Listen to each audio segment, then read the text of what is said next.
Bonjour à tous.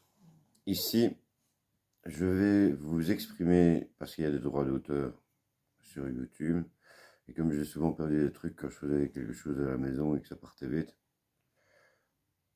donc je ne citerai pas les choses.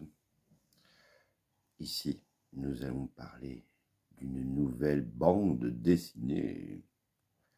You understand? Non, enfin, on mettrait par exemple un gars dans un appartement, bien sapé quand même, etc., qui laisse un sac poubelle dans un coin, puis qui laisse développer avec son chien et certaines choses les mouches. Dans son entraînement, d'un coup, parce qu'il fait du sport de combat et tout ça, il s'entraîne, bande dessinée je dis, il s'entraîne à attraper les mouches, sans les tuer. Tout petit d'abord, comme il n'y arrivait pas, il faisait comme tout. Une fois passé cette étape-là, il apprend à les attraper sans les tuer. Il se dit, c'est trop con, on va voir si je peux y arriver.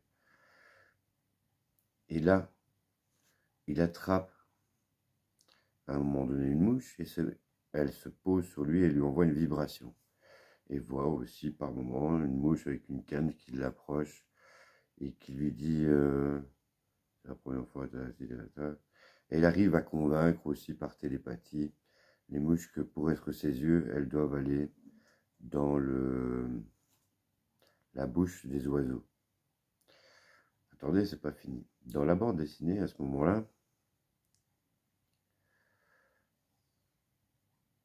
il fait des crottes dans les bois, dans son voyage, son périple, où il se promène comme dans les routes du paradis.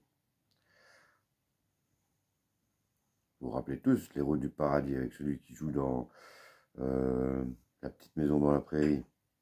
Enfin.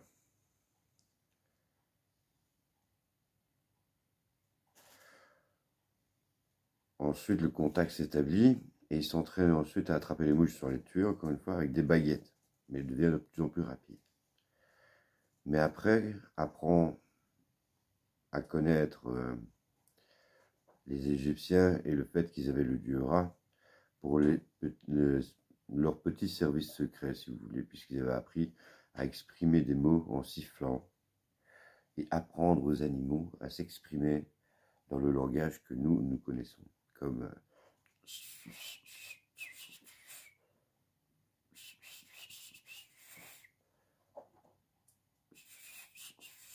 et ils sifflent comme ça.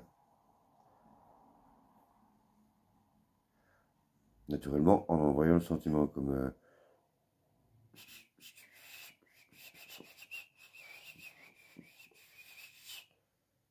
tu vois, un truc comme ça.